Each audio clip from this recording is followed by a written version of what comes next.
दोस्तों इस वीडियो में हम लोग बात करने वाले हैं 3 बेस्ट प्रीमियम क्रेडिट कार्ड के बारे में। तो क्या premium credit card normal credit card से डिफरेंट होता है? जी हाँ, डिफरेंट होता है क्योंकि ये आते हैं एक्सक्लूसिव बेनिफिट्स के साथ और नॉर्मल क्रेडिट कार्ड यूज़र इसको जल्दी अफोर्ड नहीं कर सकते क्योंकि इसका एनुअल फ़ी एंड ज्वाइनिंग फ़ी काफ़ी ज़्यादा होते हैं। लेकिन आपके लिए घबराने की कोई बात नहीं है क्योंकि बहुत सारे प्रीमियम क्रेडिट कार्ड में से 3 बेस्ट प्रीमियम क्रेडिट कार्ड मैं आपके लिए लाया हूं जो कि नॉर्मल क्रेडिट कार्ड यूज़र भी इसको अफोर्ड कर सकते हैं विथ एक्सक्लूसिव बेनिफिट्स। तो जो इन 3 में से जो थर्ड है ना, उसके काफ़ी कमाल के benefits and one of my favourite premium credit card. जो आप इसके बेनिफिट्स देखोगे तो आप इसको रियली लाइक करोगे, आपका भी ये फेवरेट बन जाएगा। और जब भी आप इसके एलिजिबल होगे या फिर अभी भी आप उसके एलिजिबल हो तो मेरे ख्याल से तीनों में से सबसे पहले आप उसी को चूज़ करोगे। चलिए जानते हैं इसके सभी डिटेल्स के बारे में कि कौन सा बैंक प्रोवाइड करवाता है, क्या इसके ज्वाइनिंग फ़ी एंड एनुअल फ़ी है, एलिजिबिलिटी क्राइटेरिया क्या है एंड एवरी डिटेल्स। तो लिस्ट में जो हमारा फर्स्ट क्रेडिट कार्ड है वो है SBI एलाइट क्रेडिट कार्ड। तो अगर इसके ज्वाइनिंग फ़ी की बात करें तो ज्वाइनिंग फ़ी इसका नील है, बट इसका जो एनुअल फ़ी है वो है 4,999 प्लस GST। आप इसको वेव ऑफ करा सकते हो अगर आप ईयरली 10 लाख तक इन्वेस्ट कर सकते हो। अगर आप खर्चीले हो तो आप इसको वेव ऑफ करा सकते हो, अगर नहीं तो फिर आपको इतना तो देना ही पड़ेगा। लेकिन इसके एक्सक्लूसिव बेनिफिट्स की बात करें तो आपको ज्वाइनिंग पे ही आपको मिलता है 5,000 तक का गिफ्ट वाउचर जिसको आप बड़े ब्रांड्स पे रिडीम कर सकते हैं। हर एक साल आपको फ्री मूवी टिकट मिलता है जिसकी वैल्यू करीब 6,000 होती है। इसके अलावा आपको मिलता है एनुअल 50,000 बोनस रिवॉर्ड पॉइंट जिसकी वैल्यू करीब 12,500 होती है। इसके अलावा अगर आप इस कार्ड को डाइनिंग, डिपार्टमेंटल स्टोर या ग्रॉसरीज़ पे यूज़ करते हो तो आपको मिलता है हर एक 100 रुपीज़ के इन्वेस्टमेंट पर या स्पेंड पर 5 रिवॉर्ड पॉइंट मिलते हैं। इंटरनेशनल 100 रुपीज़ स्पेंड पर 2 रिवॉर्ड पॉइंट मिलते हैं और बाकी अदर 100 रुपीज़ इन्वेस्टमेंट पर या स्पेंड पर आपको 2 रिवॉर्ड पॉइंट मिलते हैं। इसके अलावा आपको मिलता है इंटरनेशनल एंड डोमेस्टिक लॉन्जेस, जो सारा कुछ वहाँ पे आपको मेंशन रहेगा, आप उसके अकॉर्डिंग आप यूज़ कर सकते हैं। तो अगर आप फ्रीक्वेंटली ट्रैवल करते हैं इंटरनेशनल या डोमेस्टिक या फिर आप बहुत ही ज़्यादा शॉपिंग करते हैं तो दोनों क्राइटेरिया वाले लोगों के लिए है, या तो जो फ्रीक्वेंटली ट्रैवल करते हैं उनके लिए भी बेस्ट है क्योंकि इसकी जो लॉन्च फैसिलिटीज़ है वो दोनों है, डोमेस्टिक एंड इंटरनेशनल है और काफ़ी अच्छी फैसिलिटीज़ हैं। इसके अलावा जैसा कि मैंने बताया कि अगर आप शॉपिंग करते हो तो ये काफ़ी अच्छी है, या फिर आप मूवी लवर भी हो तो भी आपके लिए काफ़ी अच्छा है। यानी कि हर तरीके से ये क्रेडिट कार्ड काफ़ी अच्छा है।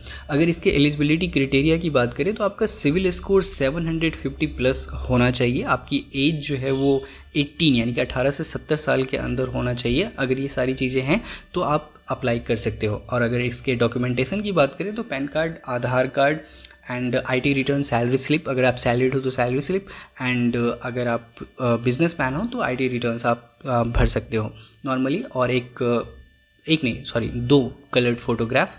तो आप इनको, अगर ये सारी चीज़ें हैं तो आप इसके लिए अप्लाई कर सकते हो।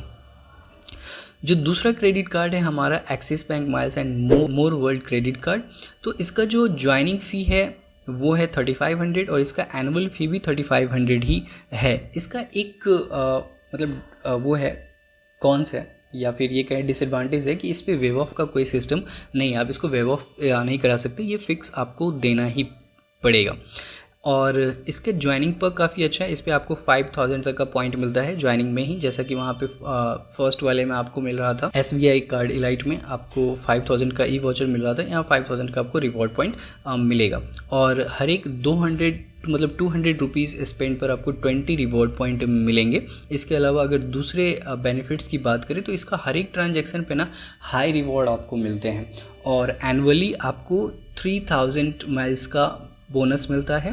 Complementary domestic Mastercard lounge access मिलता है 4 पर quarter at selected 31 lounges across 14 cities in India, यानी कि लिस्टेड 14 सिटीज़ में आपको मिलते हैं। 1% सरचार्ज रिफंड भी आपको मिलता है फ्यूल ट्रांजैक्शन पर, जिसकी वैल्यू करीब तकरीबन 400 से 5,000 के बीच अगर होता है तो आपको 1% सरचार्ज आपको मिलेगा। ठीक है, जो थर्ड है and one of my favourite premium credit card है वो है HDFC dinners club black credit card. और जैसा कि मैंने बताया कि भाई इसके बेनिफिट जो है ना वो कमाल की है। तो बेनिफिट से पहले हम लोग इसकी ज्वाइनिंग फ़ी जान लेते हैं। इसका ज्वाइनिंग फ़ी है 10,000 एंड रेनुअल फ़ी या एनुअल फ़ी आप कह लें वो भी है 10,000। अब इसका जो एनुअल फ़ी है वो इसको आप वेव ऑफ करा सकते हैं। 5 लाख स्पेंड का है, अगर आप 5 लाख स्पेंड करते हैं ईयरली तो आपका जो एनुअल फ़ी है वो वेव ऑफ हो सकता है। ज्वाइनिंग पे आपको मिलता है 10,000 पॉइंट्स, जैसा कि इससे पहले axis bank miles credit card में आपको मिल रहा था 5,000 और यहाँ पे मिल रहा है आपको 10,000। इसके अलावा अगर इसके बेनिफिट्स की बात करते हैं तो complimentary golf game across golf course in India and abroad, यानी कि आप गोल्फ खेल सकते हैं in India and abroad, India के बाहर भी खेल सकते हैं। इसके अलावा आपको मिलता है annual membership of Amazon Prime, Forbes, club Marriott, Times Prime, MMT black, Swiggy One on a complimentary basis.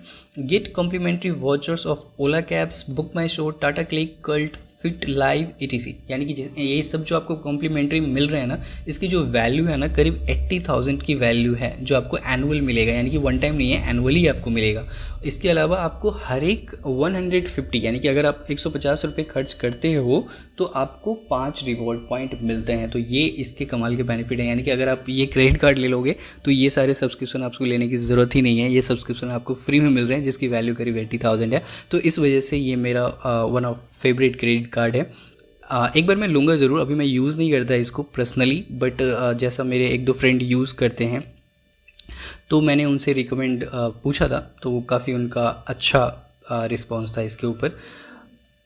तो आप अगर इस क्राइटेरिया में आते हैं तो आप इसके लिए अप्लाई कर सकते हैं। अगर इसके डॉक्यूमेंटेशन और एज वगैरह की बात करें तो सबसे पहले अगर आपकी इनकम जो नेट मंथली इनकम है ना सैलरीड पर्सन के लिए, अगर आपका 2.25 लाख यानी 1.75 लाख पर मंथ है तो आप इसको ले सकते हैं। और आपका अगर सेल्फ एम्प्लॉयड है तो per annum at least 21 lakh income आपका आईटी रिटर्न में शो करना चाहिए।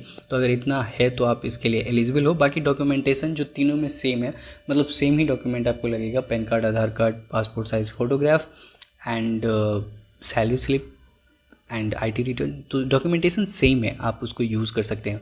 तो आपका कौन सा फेवरेट है, इनमें से आपने कोई यूज़ किया हुआ है तो आप मुझे कमेंट सेक्शन में ज़रूर बताएं कि उसके क्या बेनिफिट्स हैं। अगर आपको कोई प्रॉब्लम या डिसएडवांटेज आपको मिली है तो आप मुझे कमेंट सेक्शन में ज़रूर बताइएगा। और ऐसा ही इन्फॉर्मेटिव वीडियो देखने के लिए अभी तक अगर आपने फाइनेंशियल राज को सब्सक्राइब नहीं किया है तो प्लीज़ सब्सक्राइब कर लें।